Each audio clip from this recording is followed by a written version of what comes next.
wanfa'na bima 'allamtana wa 'allimna ma yanfa'una wa zidna ilman. Walhamdulillah ala kulli hal wa na'udzubillah min hali ahli nar. Ma'asyiral muslimin, jamaah Masjid Al-Muhajirin azani Allah wa iyyakum ajmain. Semoga kita semua dalam keadaan sehat walafiat. Semoga umur kita dipanjangkan dalam kebaikan, dalam ketaatan. Semoga rezeki dibanyakan, dimudahkan dan diberkahi. Semoga anak keturunan kita disolehkan, dicerahkan masa depannya. Semoga amal soleh kita diterima dan disempurnakan oleh Allah Subhanahu wa ta'ala. Semoga dosa, kesalahan, kealpaan, kehilafan semuanya dalam ampunan Allah Subhanahu wa ta'ala. Semoga kita semua direzekikan menutup usia di dunia ini dalam keadaan husnul khatimah. Dan semoga istiqomahan kita untuk senantiasa memakmurkan rumah Allah, bermulazamah dengan ilmu di dalamnya, menjadi sebab kita semua dimudahkan berkumpul di tempat terbaik di akhirat, di dalam surga Allah Subhanahu wa ta'ala. Baginda Nabi menyabdakan, man salaka tariqan yaltamisu fihi ilman sahalallahu bihi tariqan ilal jannah. Sesiapa yang memudahkan langkah mendatangi majelis ilmu, Allah mudahkan langkahnya menuju surga. Ma'asyiral muslimin azani Allah wa iyyakum ajmain. Pada kesempatan ini kita akan mengambil pelajaran dengan bertadabbur pada ayat yang pertama surah Al-Isra. Namun kita akan memperdalam penggalian hikmah dan makna pada kata lailan di dalam ayat tersebut. Adapun firman Allah Subhanahu wa taala ayat pertama surat Al-Isra, A'udzubillahi minasyaitonirrajim. Bismillahirrahmanirrahim. Subhanalladzi asra bi 'abdihi laila minal masjidil haram ilal masjidil aqsa alladzi barakna haulahu linuriyahu min ayatina innahu huwas sami'ul basir.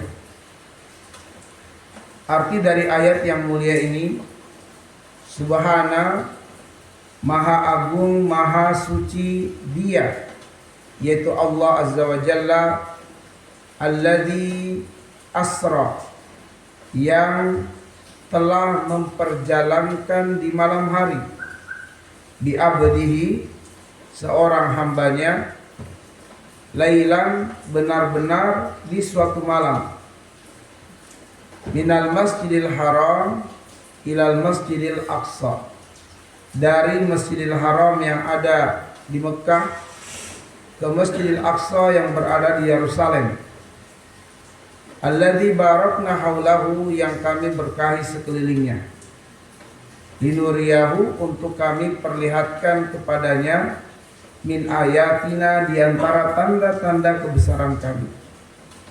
Innahu, sungguh Dia, yaitu Allah, huwa, benar-benar Dia, as-sami'ul basir, Maha mendengar lagi Maha melihat. Ma'asyiral muslimin azani Allah wa iyyakum ajmain. Kita akan mendalami pada bagian penggalan ayat Subhanalladzi asra bi abdihi lailan. Maha suci Dia yang telah memperjalankan di malam hari, bi abdihi, seorang hambanya, lailan, benar-benar di waktu malam. Kata asra artinya adalah memperjalankan di malam hari. Akar katanya adalah saro, Saro itu artinya perjalanan di malam hari. Sehingga asra memperjalankan di malam hari. Beda dengan safar. Kalau safar itu maknanya lebih luas. Mencakup perjalanan bisa di pagi hari, bisa di siang hari, bisa di sore hari, dan juga bisa di malam hari. Itu safar. Tapi kalau disebut saro, itu maknanya satu, yaitu perjalanan di malam hari. Sehingga asra memperjalankan di malam hari. Bahwa Allah Subhanahu wa taala dalam peristiwa Isra dan Mi'raj memperjalankan di malam hari bi abdihi, seorang hambanya, yaitu Rasulullah Muhammad sallallahu alaihi wasallam. Adapun disebut bi abdihi menjadi dalil kata para ulama tafsir bahwa perjalanan Isra dan Mi'raj itu benar-benar terjadi kepada Nabi secara jasad dan ruh. Karena tidak sedikit juga kaum muslimin yang karena terperangkap pada pemikiran Mu'tazilah, mereka mengatakan peristiwa Isra Mi'raj itu adalah perjalanan ruh, bukan perjalanan jasad dan ruh. Maka kita katakan bahwa dengan Allah kabarkan kepada kita melalui ayat ini, asra bi abdihi, maka dari kata abdun bi abdihi, kata abdun menunjukkan jasad dan ruh, sehingga baginda Nabi Shallallahu Alaihi Wasallam diperjalankan oleh Allah Subhanahu Wa Taala betul-betul terjadi pada diri beliau jasad dan ruh, bukan sekedar perjalanan ruh atau perjalanan mimpi sebagaimana perkataan sebagian orang dari kalangan kaum muslimin. Ma'asyiral muslimin, selain kata abdun yang menjadi dalil bahwa terjadi kepada Nabi peristiwa Isra dan Mi'raj jasad dan ruh, juga karena adanya pengabaran Allah di dalam surat Al-Isra sendiri ayat 90 sampai 93, yang dimana di ayat-ayat itu Allah mengabadikan pengingkaran keras orang-orang kafir terhadap peristiwa Isra Mi'raj. Sehingga orang-orang kafir mengatakan, wahai Muhammad, kami tidak akan membenarkan perkataanmu engkau melakukan perjalanan Isra dan Mi'raj. Kami tidak akan benarkan perkataanmu, kecuali kamu menunjukkan kepada kami kehebatanmu dengan memancarkan mata air di depan kami saat ini untuk kami. Coba pancarkan mata air di depan mata kami.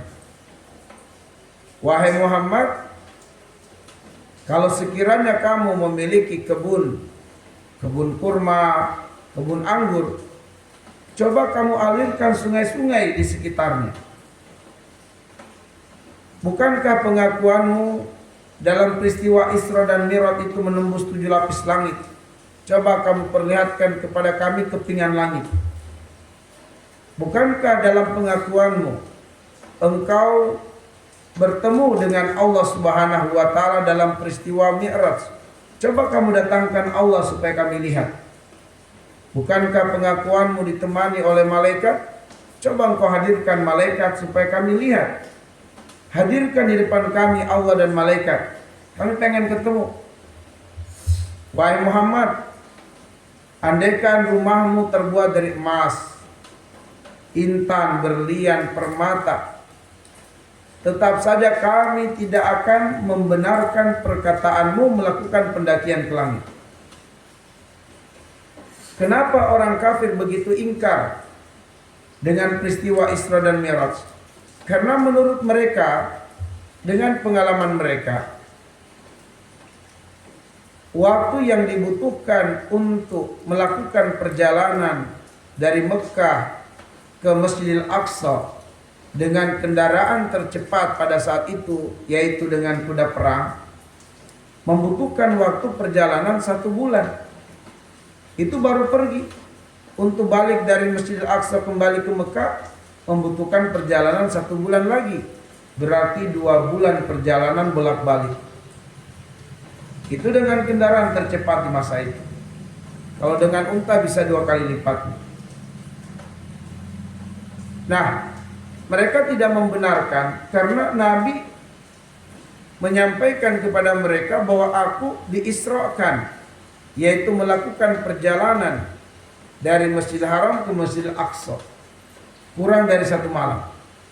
Nah, sekiranya peristiwa Isra dan Mi'raj ini adalah perjalanan yang terjadi kepada Nabi secara ruh saja atau perjalanan mimpi, tidak mungkin orang-orang kafir mengingkarinya dengan pengingkaran yang keras. Karena di antara kita pun terkadang bermimpi terbang ke langit, bertamasya ke bulan. Tidak ada orang yang akan mengingkari kalau kita bermimpi. Maka orang kafir tidak akan mengingkari peristiwa Isra dan Mi'raj sekiranya itu adalah peristiwa mimpi yang terjadi kepada Nabi sallallahu alaihi wasallam. Justru karena orang-orang kafir mengingkari Isra dan Mi'raj ini dengan pengingkaran yang besar, pengingkaran yang keras, sampai-sampai Allah mengabadikan dalam ayat 90 sampai 93 menjadi dalil, menjadi bukti bahwa Isra dan Mi'raj terjadi kepada Nabi jasad dan ruh. Selain itu, bahwa ayat tentang Isra dan Mi'raj ini diawali dengan kalimat subhana yang menunjukkan kemukjizatan. Apa hebatnya kalau kemudian peristiwa Isra Mi'raj ini hanyalah perjalanan mimpi? Tidak ada hebatnya. Tapi justru karena peristiwa Isra dan Mi'raj ini adalah perjalanan yang menunjukkan kebesaran Allah Subhanahu wa taala, maka ayat ini diawali dengan kalimat subhana, sebab dalam makna subhana terkandung makna ta'ziman dan tanzihan, yaitu pengagungan kepada Allah yang maha tinggi lagi maha mulia, zatnya, nama-nama dan sifatnya, kemampuannya dan perbuatannya, serta Allah maha suci dari segala sifat-sifat lemah, sifat-sifat rendah, dan dari segala perkataan buruk atau persangkaan buruk orang-orang kafir dan orang-orang munafik tentang Allah Subhanahu wa taala. Betul, Nabi sallallahu alaihi wasallam dengan kemampuan manusiawinya tidak bisa melakukan perjalanan Isra dan Mi'raj. Hancur tubuh Nabi dengan kecepatan melebihi kecepatan cahaya. Karena kemampuan Nabi, kemampuan manusia itu terbatas. Tapi tidak mustahil bagi Allah Subhanahu wa taala untuk memperjalankan Nabi sallallahu alaihi wasallam karena kemampuan Allah tidak terbatas. Itulah makna subhana. Subhanalladzi asra. Maka dia Allah memperjalankan di malam hari bi abdihi hambanya. Lailan benar-benar terjadi di waktu malam. Nah, disinilah kita akan menggali apa makna lailan untuk mengurai hikmah dan pelajaran. Ma'asyiral muslimin azanillahu wa iyyakum ajmain. Lailan atau waktu malam yang tadi kita sampaikan di awal bahwa sekiranya tidak ada kata lailan, dapat dipahami bahwa peristiwa Isra dan Mi'raj terjadi di malam hari.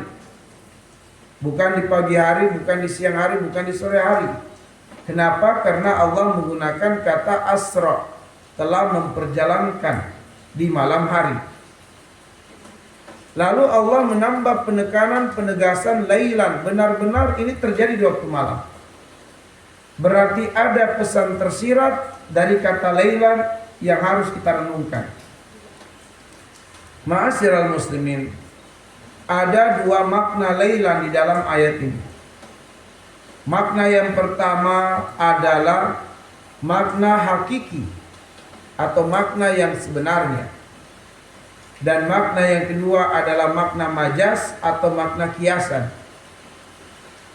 Adapun makna yang pertama atau makna hakiki, makna yang sebenarnya adalah bahwa peristiwa Isra dan Mi'raj itu betul-betul terjadi di waktu malam. Yang kalau kita renungkan bahwa inti perjalanan Isra dan Mi'raj bagi Nabi merupakan perjalanan spiritual yang terjadi di malam hari untuk menuju Allah Subhanahu wa taala, untuk berada pada posisi yang sangat dekat dengan Allah Subhanahu wa taala di Sidratul Muntaha. Tapi inti perjalanan Isra dan Mi'raj ini adalah perjalanan menuju Allah Subhanahu wa taala. Maka ma'asyiral muslimin azani Allah wa iyyakum ajmain, hendaknya kita menyadari bahwa waktu malam adalah waktu terbaik untuk melakukan perjalanan spiritual menuju Allah Subhanahu wa taala. Bahkan untuk berada pada posisi terdekat dengan Allah Subhanahu wa taala. Karena itulah Allah Subhanahu wa taala menegaskan waktu malam sebagai waktu terbaik untuk beribadah kepada Allah. Di dalam Quran surat Al-Muzammil ayat yang ke-6 Allah mengatakan, inna nasyi'atal laili hiya asyaddu wata'a wa aqwamu qila. Waktu malam adalah waktu terbaik untuk seorang hamba merasakan kekhusyuan dalam beribadah kepada Allah. Waktu malam waktu terbaik untuk seorang hamba merasakan pengaruh dari ayat-ayat Allah yang dibacanya, baik dipahami maknanya atau tidak dipahami maknanya. Membaca Quran di waktu malam menjadikan seseorang merasakan pengaruh dahsyat ayat-ayat tersebut bagi hatinya, bagi jiwanya. Karena itulah Allah Subhanahu wa taala memberikan banyak pujian di dalam Al-Quran untuk orang-orang yang menyengajakan diri untuk ibadah di waktu malam, atau mereka mempersiapkan diri untuk ibadah di waktu malam, atau mereka yang melihat waktu malam adalah waktu untuk ibadah. Allah memberikan pujian yang banyak kepadanya. Di antaranya di dalam Quran surat Az-Zariyat di ayat yang ke-17 dan ayat 18. Secara khusus Allah memberikan pujian dengan memberikan pengabaran bahwa di antara kebiasaan calon penghuni surga adalah kanu qalilan minal laili ma yahjaun wa bil asharhum yastaghfirun. Calon penghuni surga itu mengurangi jatah tidur malamnya untuk dapat beribadah kepada Allah. Dan calon penghuni surga itu bangun di sepertiga malam terakhir untuk beristighfar kepada Allah Subhanahu wa taala. Ini adalah calon penghuni surga.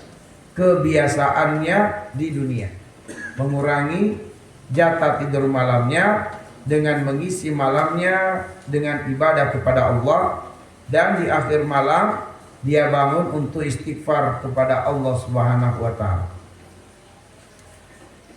Allah juga memberikan pujian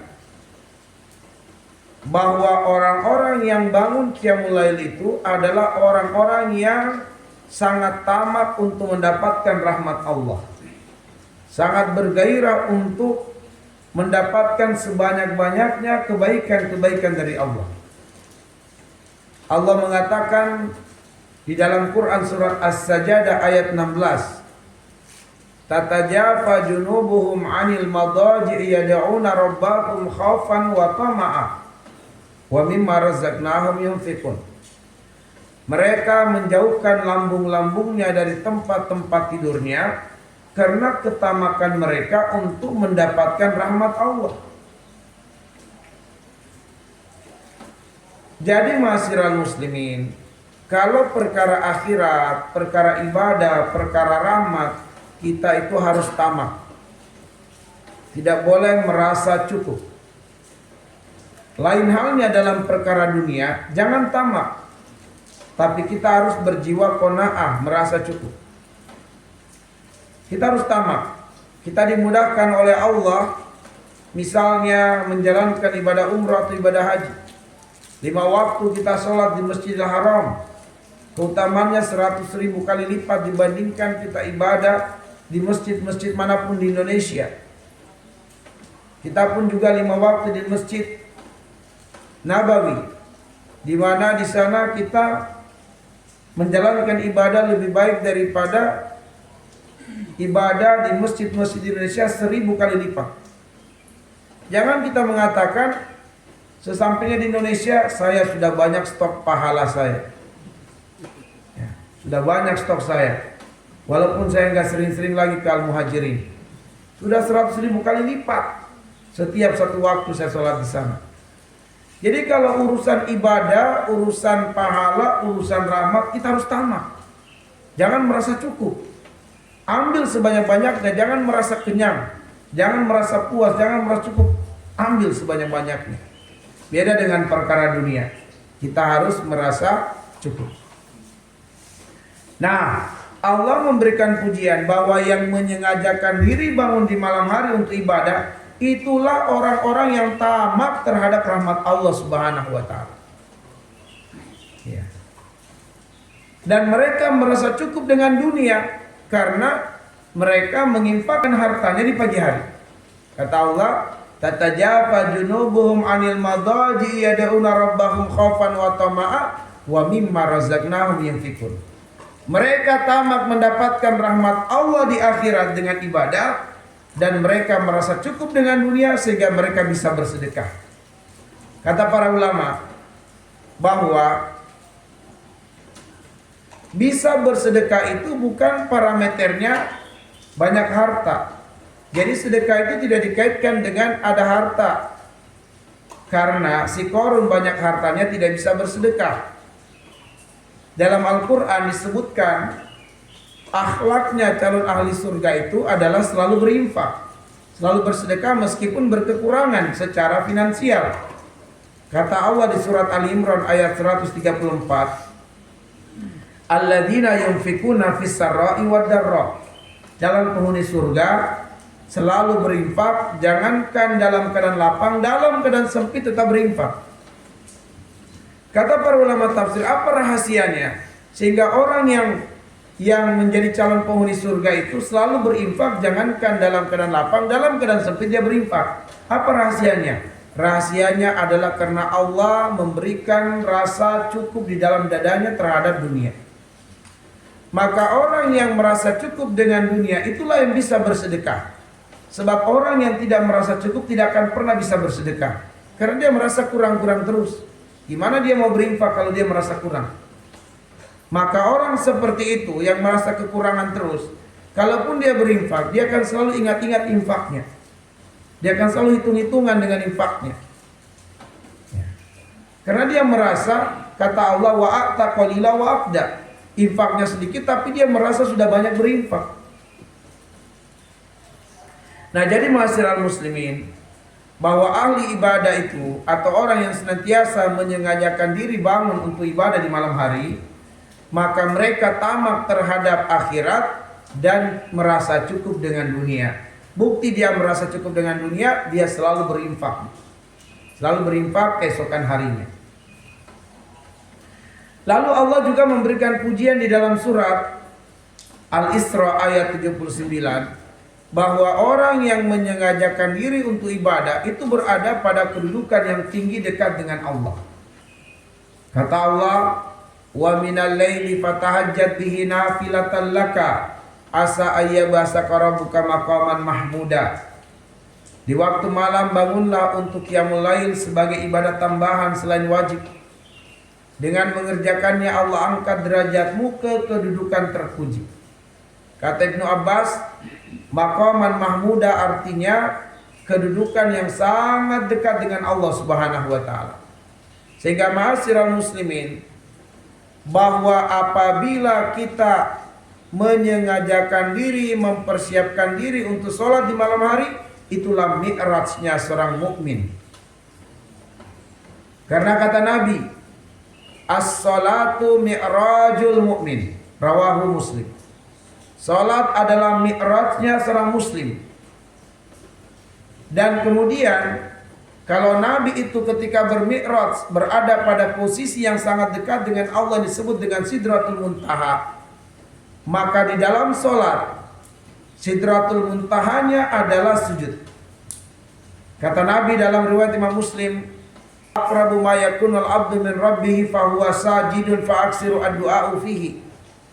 Kondisi terdekat seorang hamba dengan Tuhannya adalah ketika dia sujud, maka perbanyaklah doa di waktu sujud. Jadi ma'asyiral muslimin, ibadah terbaik di waktu malam adalah qiyamul lail. Karena di dalam qiyamul lail, di dalam salat malam itulah kita melakukan aktivitas sujud, sedangkan dalam perbuatan sujud itulah kita berada pada kondisi yang sangat dekat dengan Allah Subhanahu wa taala. Dengan kata lain ma'asyiral muslimin, waktu malam waktu terbaik bagi kita untuk melakukan perjalanan spiritual menuju Allah, berada pada posisi terdekat dengan Allah, yaitu dengan kita menyengajakan diri untuk ibadah di malam hari. Baik di awal malam, di tengah malam atau di akhir malam, kita harus menyengajakan diri bahwa waktu malam waktu terbaik untuk menuju Allah Subhanahu wa taala. Dengan demikian ma'asyiral muslimin, waktu malam bukan waktu terbaik untuk olahraga. Meskipun boleh, nggak ada larangan, nggak ada dosa berolahraga di malam hari. Sebab ada yang mengagendakan badminton di malam hari misalnya. Ya. Tidak salah, tapi kita ingin mengatakan bahwa waktu malam bukan waktu terbaik untuk olahraga. Dia waktu terbaik untuk ibadah kepada Allah. Waktu malam bukan waktu terbaik untuk nonton. Waktu malam bukan waktu terbaik untuk bermain game bagi anak muda. Waktu malam bukan waktu terbaik untuk begadang. Apalagi begadang yang diwarnai dengan gosip, gibah. Apalagi waktu malam oleh sebagian orang diisi dengan maksiat. Ada yang berzina, ada yang bermain judi, ada yang kemudian menonton film-film fahisha dan seterusnya.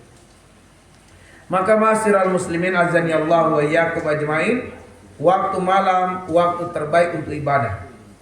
Maka Imam Hasan Al-Basri rahimahullah taala mengatakan, naharuka daifuk fa ahsin ilaih, fa in ahsanta ilaihi irtahala yahmadu wa kadzalika lailak. Beliau mengatakan bahwa waktu siang dan waktu malam adalah tamu bagimu. Apabila engkau bertemu dengan tamu atau tamu mendatangimu, maka muliakanlah tamumu, sambutlah tamumu, berikanlah pelayanan terbaik kepada tamumu, sebab dengan demikianlah tamumu akan meninggalkanmu dalam keadaan memujimu. Jika tidak, tamumu akan mencelamu. Ketika kita berjumpa dengan waktu malam, malam adalah tamu. Muliakanlah tamu itu, sambutlah tamu itu. Maksudnya isilah malam kita dengan ibadah.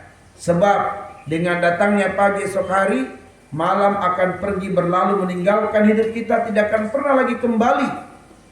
Namun dia akan menjadi saksi di hadapan Allah. Dia akan memberikan kesaksian bahwa kita telah pernah mengisinya dengan kebaikan, dengan amal soleh.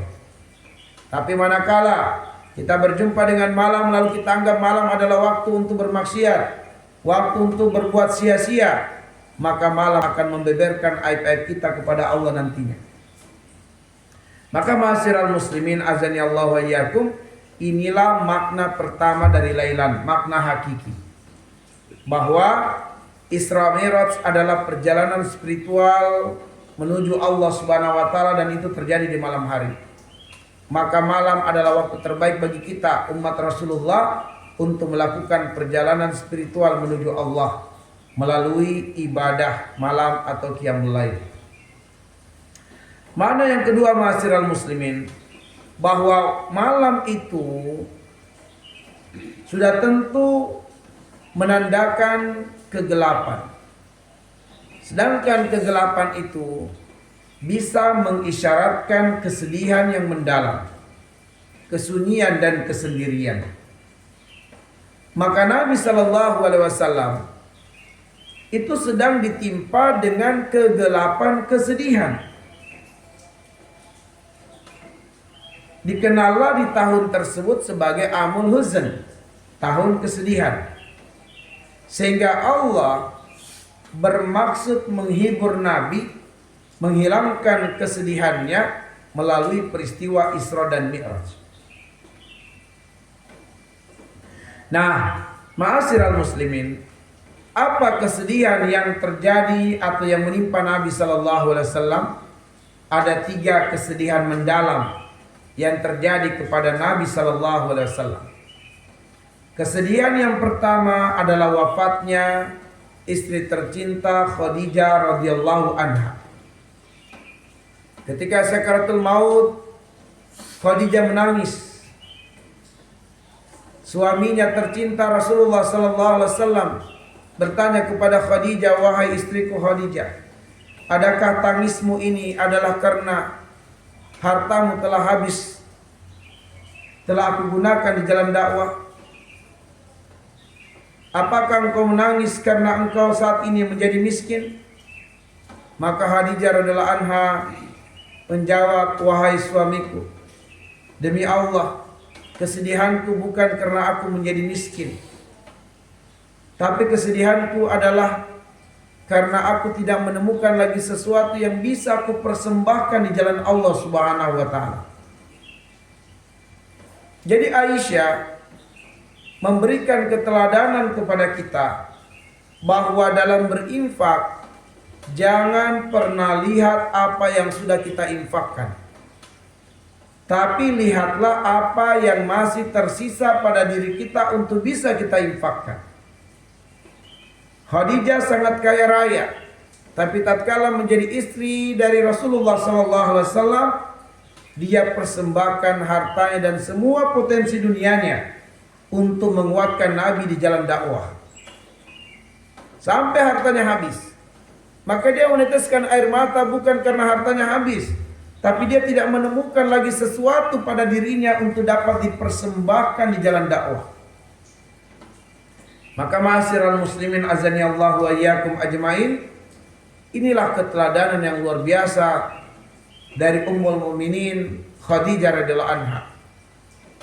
Jangan pernah melihat apa yang kita infakkan, tapi lihat apa yang masih tersisa pada diri kita. Makanya tadi kita katakan ada orang-orang yang wa'ata qalila wa'aqda, memberinya sedikit tapi merasa memberi banyak dan selalu diingat-ingat infaknya. Perasaan tadi saya sudah infak pagi tadi, masa harus berinfak lagi malam ini? Jadi dia merasa bahwa dia sudah berinfak sehingga dia merasa tidak perlu lagi berinfak. Ma'asyiral muslimin azani Allah wa iyyakum. Kemudian kesedihan yang kedua adalah meninggalnya sang paman Abu Thalib. Di mana Abu Thalib ini semasa hidupnya jiwa raga telah dipersembahkan untuk Islam dan kaum muslimin. Semua potensi dunianya, kekuatannya, kedudukannya dimaksimalkannya untuk melindungi Nabi dalam perjuangan Nabi di jalan dakwah. Namun yang membuat kesedihan mendalam bagi Nabi bukanlah kematian sang paman secara fisik, sebab semua manusia pasti mati. Tapi yang membuat kesedihan Nabi begitu mendalam dengan kematian sang paman, karena sang paman tidak bisa mengucapkan kalimat syahadat, tidak mau mengucapkan kalimat syahadat. Nabi yang sangat tahu konsekuensinya, bahwa apabila sang paman tidak mengucapkan kalimat syahadat, tidak mengucapkan kalimat iman la ilaha illallah, pasti kekal di dalam neraka. Sehingga Nabi memaksa sang paman, ya ammi qul la ilaha illallah, ya ammi qul la ilaha illallah. Apa kata Abu Thalib, wahai ponakanku tercinta, engkau tahu kondisiku saat ini sedang sekarat, dalam keadaan lemah. Namun sekiranya engkau memintaku bangkit, untuk menggeser bukit-bukit yang ada di kota Mekah. Pasti aku lakukan untuk membahagiakan engkau wahai ponakanku. Tapi kini engkau memintaku mengucapkan sesuatu yang sangat berat untuk aku ucapkan. Nabi berderai air mata memaksa sang paman karena Nabi takut hembusan nafas terakhir sang paman ditutup dengan tanpa mengucapkan la ilaha illallah. Sehingga Nabi memaksa pamannya, ya ammi qul la ilaha illallah. Walau sekali, ucapkan saja. Enggak mau sang paman. Bahkan Nabi ditegur oleh Allah Subhanahu wa taala. Nabi ditegur oleh Allah di dalam Quran surat Al-Qasas di ayat yang ke-56. Kata Allah, innaka la tahdi man ahbabta walakinallaha yahdi man yasha. Wahai Muhammad, engkau tidak bisa memberi hidayah kepada siapa yang kamu cintai, tapi Allah memberi hidayah kepada siapa yang Allah kehendaki. Nabi ditegur oleh Allah bahwa Nabi tidak memiliki hidayah. Meskipun sang paman hidupnya telah membela Islam, sangat cinta dan sangat sayang kepada ponakannya, tapi tetap saja Nabi tidak bisa memberi hidayah kepada sang paman. Sehingga Abu Thalib meninggal dalam keadaan kafir. Sehingga keimanan kita adalah bahwa beliau pasti hakul yakin tanpa keraguan masuk ke dalam neraka Allah Subhanahu wa taala dan kekal di dalam neraka Allah Subhanahu wa taala. Ini yang membuat Nabi sangat bersedih. Lalu kemudian kesedihan yang ketiga adalah ketika sang paman telah meninggal dunia. Maka kaum muslimin khususnya dari kalangan lemah, dari kalangan budak, semakin mendapatkan intimidasi teror dari majikan-majikannya yang kafir. Kaum muslimin semakin dipersulit, semakin ditindas. Adapun Nabi SAW tak peduli apapun yang orang kafir perbuat terhadap diri beliau. Beliau telah komitmen dan telah siap untuk terus mengemban dakwah apapun yang terjadi pada diri beliau. Sehingga Nabi mengatakan, "Lau wada'us syamsa ala yamini wal qamara ala yasari, li'atruka hadzal din ma taraktuhu abadan abadan." Andaikan mereka mampu meletakkan matahari di tangan kanan saya dan bulan di tangan kiri saya, agar supaya saya meninggalkan jalan dakwah ini, selama-lamanya saya tidak akan meninggalkannya sampai Allah memenangkan saya karena memperjuangkannya, ataukah Allah mematikan saya karena berada di atas jalan dakwah. Nabi sudah enggak peduli apapun yang diperbuat oleh orang kafir pada diri beliau. Beliau akan terus berdakwah. Tapi beliau tak kuasa melihat kaum muslimin yang lemah ditindas, dizolimi, disakiti, bahkan dibunuh. Sehingga Nabi dengan ikhtiar manusiawinya, beliau harus mencari bala bantuan. Beliau harus menemukan kabilah atau penduduk yang mau membela Islam, supaya kaum muslimin yang lemah mendapatkan pertolongan. Sehingga Nabi berpikir Bani Saqif atau penduduk Taif adalah penduduk yang sangat tepat untuk ditawarkan Islam. Karena Bani Saqif atau penduduk Taif terkenal sangat ramah, terkenal lembut hatinya, terkenal sangat memuliakan tamu. Maka Nabi menyimpan harapan besar bahwa penduduk Taif akan menjadi pembela Islam. Sehingga Nabi bersegera mempersiapkan diri melakukan perjalanan menuju ke Taif, ditemani oleh anak angkatnya. Maka Nabi pun melakukan perjalanan menuju ke Taif. Berapa jarak dari Mekah ke Taif? Jaraknya adalah 100 km. Kalau di dalam kitab-kitab sirah disebutkan 60 mil. 1 mil itu sama dengan 1,6 km. Berarti 60 mil juga sekitar 96 km. Jadi mirip-mirip dengan 100 km kalau kita gunakan Google Map. Dari Mekah menuju ke Taif. Namun medan yang kita tempuh saat ini kalau kita dari Mekah ke Taif sangat berbeda dengan medan yang ditapaki Nabi SAW. Medan kita hari ini adalah jalan-jalan telah membelah bukit-bukit. jalannya lebar, luas, halus. Maka dengan bus kita bisa sampai ke Taif, menempuh waktu perjalanan 1,5 jam hingga 2 jaman.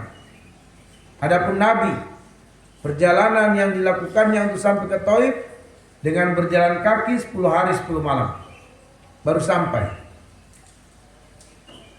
Ketika Nabi mulai menyampaikan dakwahnya kepada penduduk Taif, ternyata harapan besar Nabi sangat jauh dari kenyataan. Beliau tidak disambut dengan pemuliaan, melainkan beliau direndahkan, dicemooh, dihina, dizolimi secara verbal.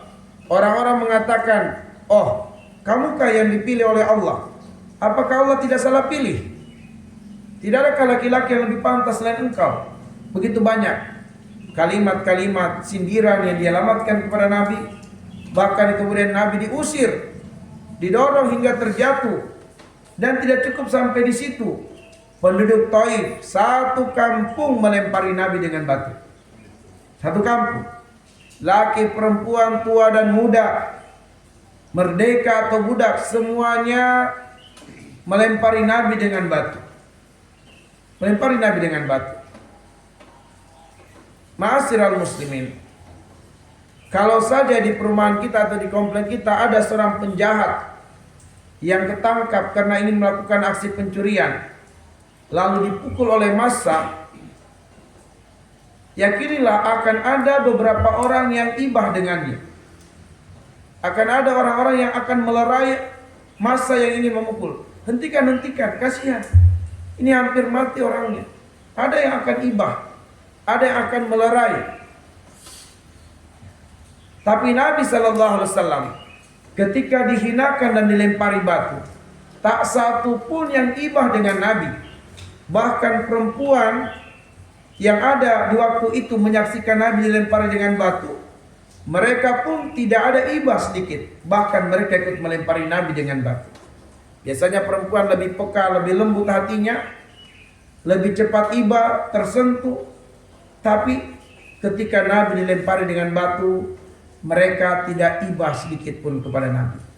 Bahkan ikut melempari Nabi dengan batu. Maka pakaian Nabi yang tadinya putih bersih menjadi merah karena darah. Di dalam semua kitab sirah disebutkan alas kaki yang digunakan Nabi itu menjadi basah karena lumuran darah. Anak angkatnya memasang diri sebagai tameng, sehingga tak terhitung betapa banyak luka di kepala, di badan, di bagian belakang tubuhnya, betisnya. Walau demikian, Nabi tetap saja terkena lemparan karena banyaknya manusia yang melempar. Maka yang terpikir oleh Nabi saat itu dan juga anak angkatnya adalah bagaimana segera kita berlari meninggalkan Taif. Maka Nabi berlari meninggalkan Taif. Itu masih dikejar dengan lemparan, dikejar, dilempari, dilempari. Terus Nabi berlari. Pada saat itu pun juga Nabi tak tahu kemana dia berlari. Yang penting selamat dulu dari kejaran penduduk Taif yang menyertai kejaran mereka dengan lemparan. Nabi benar-benar yakin sudah tidak diikuti oleh penduduk Taif dan sudah tidak ada lagi lemparan terhadapnya. Itu ketika Nabi berada di Qarnul Manazil, 40 km dari Taif. Di Qarnul Manazil itulah beliau sallallahu alaihi wasallam menoleh ke atas, sudah ada sayap malaikat Jibril yang menaungi beliau. Lalu kemudian malaikat Jibril berucap salam, kemudian menghibur Nabi dengan 2 hiburan. Malaikat Jibril berkata, "Wahai Muhammad, sesungguhnya Allah mendengar perkataan kaummu terhadapmu dan melihat perbuatan kaummu terhadapmu." Itu hiburan yang pertama. Hiburan yang kedua, "Wahai Muhammad, Allah mengutus 2 malaikat kuat dari langit yang siap mengikuti, menuruti apapun yang kau inginkan sebagai hukuman bagi penduduk Taif." Tiba-tiba 2 malaikat ini muncul di hadapan Nabi berucap salam. Setelah Nabi membalas salam mereka, langsung mereka menawarkan diri, "Wahai Muhammad, perintahkan kami apapun yang kau inginkan untuk kami lakukan kepada penduduk Taif sebagai hukuman atas mereka. Bahkan malaikat ini yang menawarkan, wahai Muhammad, kalau engkau mau, kami mampu mengangkat bukit-bukit yang mengitari Taif dan membenturkan bukit-bukit itu, sehingga tak satu pun dari penduduk Taif yang akan selamat. Kalau engkau mau, kami bisa mengangkat bukit-bukit Taif, mengangkat bumi mereka dan membalikannya serta menghujani mereka dengan hujan-hujan batu. Kalau engkau mau, kami bisa mendatangkan badai, taufan, yang akan memporak-porandakan rumah-rumah mereka dan menerbangkan mereka dan membenturkan mereka dengan batu-batu yang besar. Atau apapun yang kau inginkan wahai Muhammad, kami mampu melakukannya. Inilah dua hiburan. Baginda Nabi Sallallahu Alaihi Wasallam sangat terhibur dengan yang pertama dan tidak terhibur dengan yang kedua. Karena Nabi terhibur dengan yang pertama, maka Nabi berharap dari Allah, semoga dari rahim-rahim para wanita Taif dan dari sulbi-sulbi para lelaki Taif keluar generasi yang bertauhid. Ma'asyiral muslimin, kalau kita disakiti oleh manusia, dibuli, difitnah atau ditipu sehingga kita kehilangan harta saat 100 juta, 200 juta, ada yang sampai MM-an, dibuli, ditipu, dikhianati, dicurangi, sehingga rumah kita diambil, tanah kita diambil orang, sertifikatnya dipalsukan, dijual tanah kita ke orang lain. Tiba-tiba kita ditawarkan dengan dua hiburan ini. Mana dari dua hiburan ini kita lebih terhibur? Yang pertama atau yang kedua? Kita lebih terhibur dengan yang kedua. Dikarenakan kita lebih suka menyimpan dendam, kebencian dan kemarahan di dalam dada kita. Ma'asyiral muslimin, azani Allahu wa iyyakum ajmain. Baginda Nabi Sallallahu Alaihi Wasallam tidak kebal dari lemparan-lemparan batu, sehingga tubuh Nabi berdarah, luka. Tapi walau demikian, kelapangan hati Nabi begitu luas, sehingga di dalam hati beliau berlimpah stok maaf, sehingga orang-orang yang menyakiti Nabi mendapatkan maaf dari beliau, meskipun orang-orang yang menyakiti Nabi tidak pernah minta maaf. Ini adalah akhlak calon ahli surga. Kata Allah, wal kaziminal ghaidha wal afina ninnas. Calon penghuni surga itu menahan diri dari marah dan memaafkan orang-orang yang menyakitinya, meskipun yang menyakitinya tidak mau minta maaf. Ma'asyiral muslimin, atas kesedihan inilah dari wafatnya sang istri, meninggalnya sang paman, dan perlakuan kasar orang-orang Taif terhadap Nabi, Nabi mengalami kesedihan mendalam. Karena itulah Allah Subhanahu wa taala menghibur Nabi untuk menghilangkan kesedihannya dengan memperjalankannya dengan peristiwa Isra dan Mi'raj. Dan ayat ini ditutup dengan hiburan untuk Nabi. Innahu huwas samiul basir. Sesungguhnya dia, yaitu Allah, benar-benar dia as-samiul basir, maha mendengar lagi maha melihat. Sebab Nabi terhibur dengan dua ini. Ma'asyiral muslimin, azani Allah wa iyyakum ajmain. Tidak salah kalau di masjid kita ini nantinya ada program rihlah, ya, untuk sedikit menghilangkan kepenatan, kejenuhan, atau pengen rekreasi lah sesama pengurus masjid, jamaah masjid, tidak mengapa. Sebagaimana Allah menghibur nabinya untuk melepaskan kesedihan dengan rihlah. Tapi mudah-mudahan rihlahnya pengurus dan jamaah masjid ini adalah berziarah kedua tanah suci, insya Allah. Baik ma'asyiral muslimin, kita cukupkan kajian kita pada kesempatan yang sangat berbahagia ini, sebab memang kita penekanannya lebih mendalam mengkaji makna lailan di dalam ayat ini, sehingga kita tidak mengungkap dan menggali penggalan-penggalan dari ayat-ayat tersebut. Baik, jika ada hal-hal yang ingin ditanyakan atau diskusikan, walaihi yatafaddal maskura, dipersilahkan. Jika tidak, kita langsung tutup dengan doa kafaratul majlis. Ada yang mau bertanya atau berdiskusi atau menambahkan? Silakan. Assalamualaikum warahmatullahi wabarakatuh. Dalam Islam itu kan ada 3 kategori ibadah, Ustaz. Satu ibadah terpanjang atau ibadah sebelum hidup. Yang kedua itu ibadah musiman. Yang ketiga itu adalah ibadah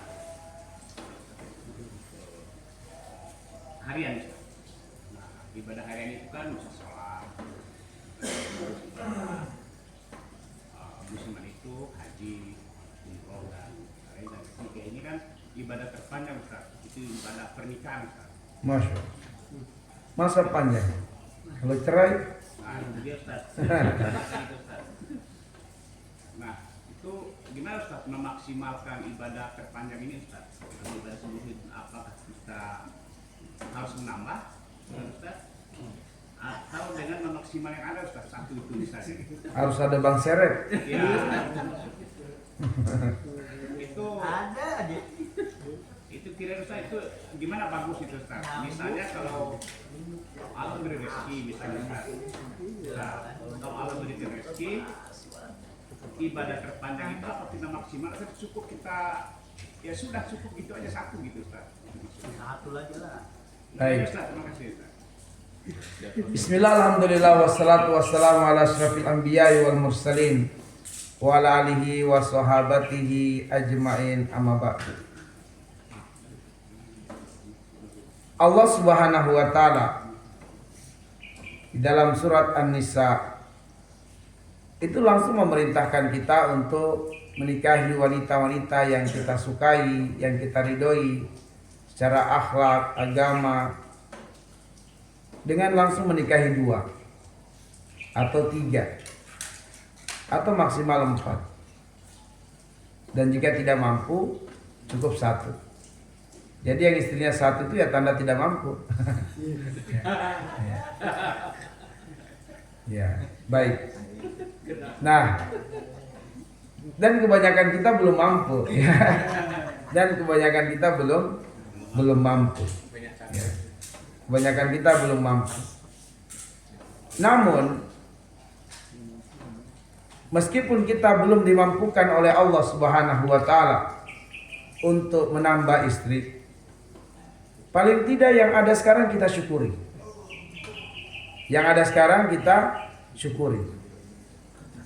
Supaya Allah menambah nikmatnya dengan kita bersyukur.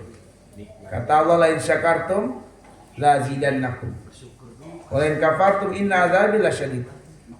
Kalau kamu syukuri, Allah tambah nikmat.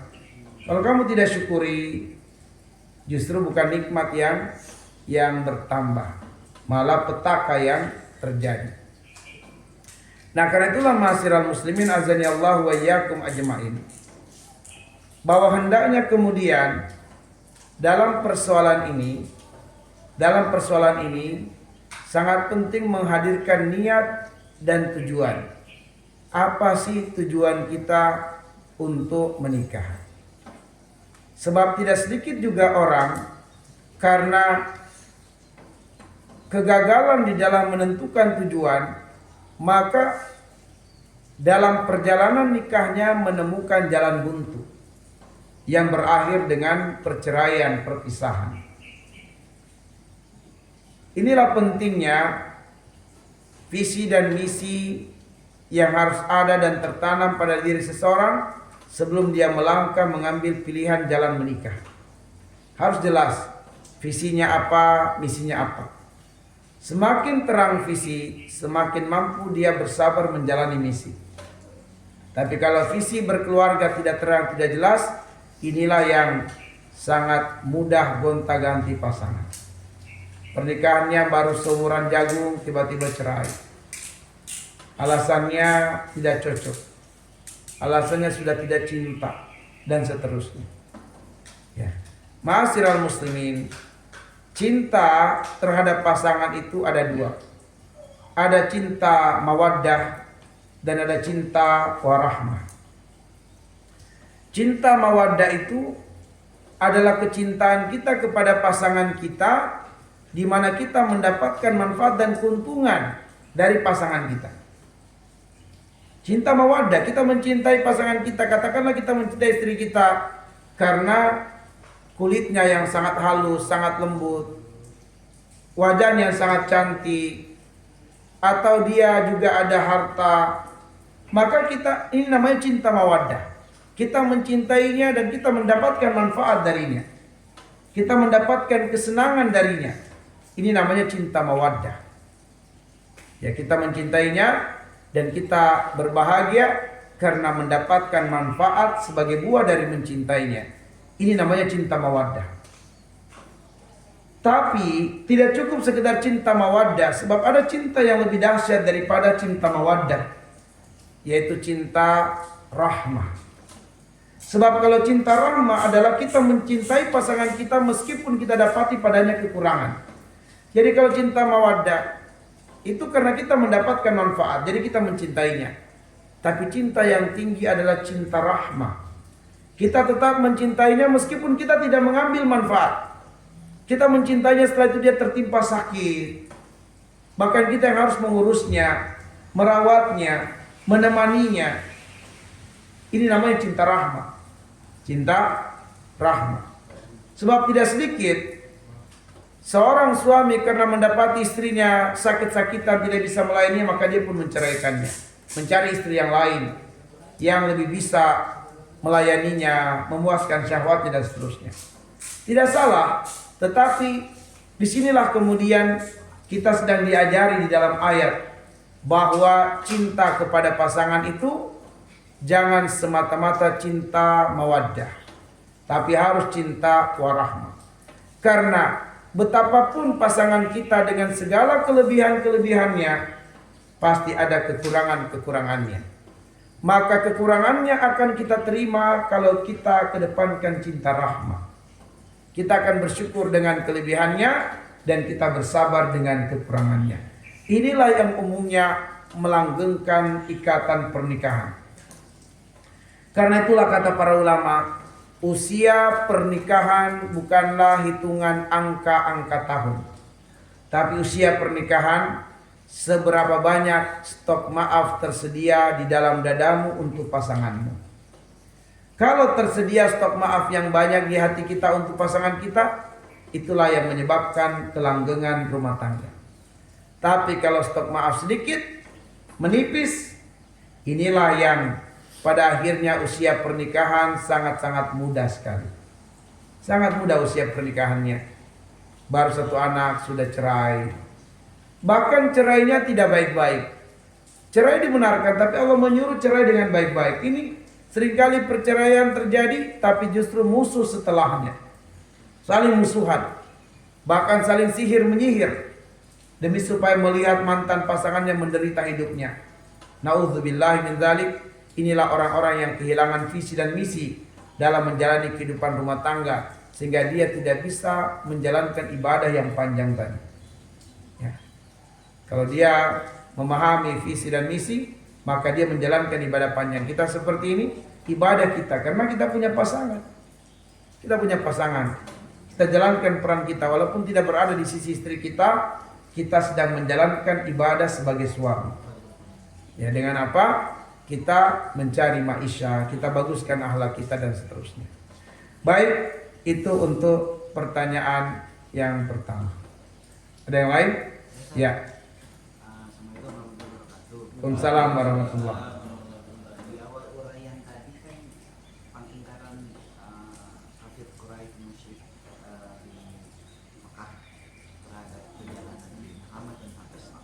Jadi Ustaz menyampaikan tentang coba tunjukkan kamu mampu mengalirkan air, kemudian coba tunjukkan malaikat, mau coba tunjukkan. Kira-kira ada peristiwa lanjutan nggak Ustaz dari apa yang diingkari dan masyarakat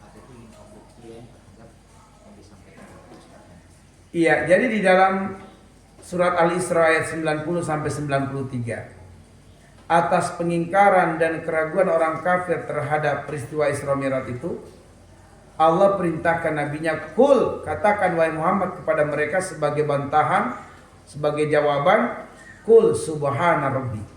Katakanlah maha suci Tuhanku. Jadi kalimat subhana di awal ayat ini itu justru jawaban untuk orang-orang yang ragu atau orang-orang yang mengingkari Isra Mi'raj. Tetapi bagaimana subhana menjadi jawaban, yaitu dengan tadabbur tadi, bahwa ada dua makna terdalam pada kalimat subhana, ta'ziman dan tanzian. Ini harus diurai untuk kita bisa dapatkan jawaban. Adapun kemudian di dalam kitab sirah, maka di bagian akhir ayat 93 itu juga Nabi selain menjawab "Qul subhana rabbi", Nabi diperintah untuk mengatakan, "Aku ini hanyalah seorang manusia biasa dan aku hanyalah seorang rasul. Aku manusia biasa, tidak bisa melakukan perjalanan seperti itu. Tapi aku adalah seorang rasul, bahwa aku diperjalankan oleh Allah yang maha mampu untuk melakukannya. Aku manusia biasa dan aku rasul. Aku manusia biasa, tidak bisa mewujudkan apa yang kamu minta. Dan aku seorang rasul hanya akan menyampaikan dan berbicara apa yang diperintahkan kepadaku untuk kalian." Tapi ada beberapa bukti-bukti yang mereka minta yang Nabi bisa lakukan. Akhirnya mereka berubah pertanyaan, "Oke, kalau begitu." Di antara mereka ada yang mulai sedikit bijaksana. "Oke, katakanlah Muhammad benar. Kamu sudah melihat Masjidil Aqsa. Sedangkan kami tahu persis kamu gak pernah ke sana. Coba kamu terangkan secara detail berapa banyak pintunya Masjidil Aqsa. Berapa banyak tiang-tiangnya, bagaimana warnanya." Nah, yang bertanya ini orang yang berpengalaman, sudah sering ke sana. Maka ditanya kepada Muhammad. Maka Rasulullah sallallahu alaihi wasallam pada saat itu langsung diperlihatkan oleh malaikat Jibril seperti Masjid Aqsa di depan matanya. Berapa jumlah pintunya, maka Nabi menyebutkan. Maka orang ini mengatakan benar. Jadi pertanyaan tadi itu pancar ke mata, kan Nabi tidak bisa melakukan. Nabi cuma mengatakan subhana rabbi, saya hanyalah seorang manusia biasa, saya seorang rasul. Kamu terima atau tidak terima itu bukan urusan saya. Maka mereka merubah pertanyaan. "Wahai Muhammad, apa tanda-tanda yang bisa kamu sampaikan kepada kami kalau kamu melakukan perjalanan ke sana?" Maka Nabi mengatakan tidak lama lagi akan datang kafilah Quraisy dari Syam. Karena ketika aku Isra aku melihat mereka, bahkan aku tunjukkan kepada mereka unta mereka yang hilang. Aku beritahu kepada mereka unta kalian tersesat, sehingga mereka kemudian mendengar ada suara tapi nggak melihat siapa yang bersuara. Akhirnya mereka mencari unta mereka dan mereka menemukan unta mereka sebagaimana petunjuk Nabi. "Unta kamu ada di sekitar sini, cari ke sana." Ini Nabi lewat dan bersuara. Nah, ketika tidak lama kemudian benar ada kafilah yang datang. Maka ditanya oleh mereka ini, "Apakah kalian merasa ada kehilangan unta dan ada yang memberitahukan kalian begini begitu?" "Iya betul, kami kehilangan unta 1 ekor, tapi tiba-tiba kami dengar suara ada yang memberitahukan kepada kami bahwa unta kamu berada di sini tersesat, ambillah dan carilah." Gitu. Nah, akhirnya di antara mereka mulai ada yang percaya tapi mereka tetap mengingkarinya. Ya, tetap mengingkarinya. Jadi gitu. Jadi yang memang Nabi bisa lakukan diperlihatkan oleh Allah. Tapi yang memang Nabi tidak bisa lakukan, yaitulah ujian keimanan untuk mereka. Apakah mereka mengimaninya atau tidak. Maka tatkala mereka yang ragu dan ingkar ini berkata kepada Abu Bakar, "Wahai Abu Bakar, selamatkan temanmu udah gila. Selamatkan cepat, nasihati temanmu itu sebelum bertambah parah gilanya. Masa dia ngaku-ngaku melakukan perjalanan Isra dan Mi'raj," katanya. Maka Abu Bakar mengatakan, "Siapa yang mengatakan itu?" "Temanmu Muhammad." Dia mengatakan, "Kalau itu keluar dari mulut Nabi, wallahi saya terima, saya benarkan 100%. Maka dikenallah Abu Bakar sebagai As-Siddiq. Ya, membenarkan semua perkataan Nabi dibenarkan. Allahu a'lam bishawab. Cukup ya? Baik, naktafi bihadzal qadar. Nas'alullah ayyaj'alana minal ladzina yastami'una al-qawla fayattabi'una ahsana. Subhanakallahumma bihamdika asyhadu an la ilaha illa anta astaghfiruka wa atubu ilaik. Assalamualaikum warahmatullahi wabarakatuh.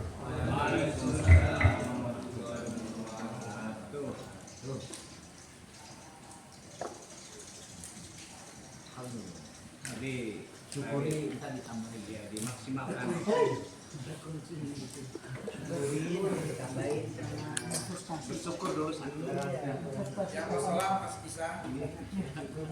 tambahin.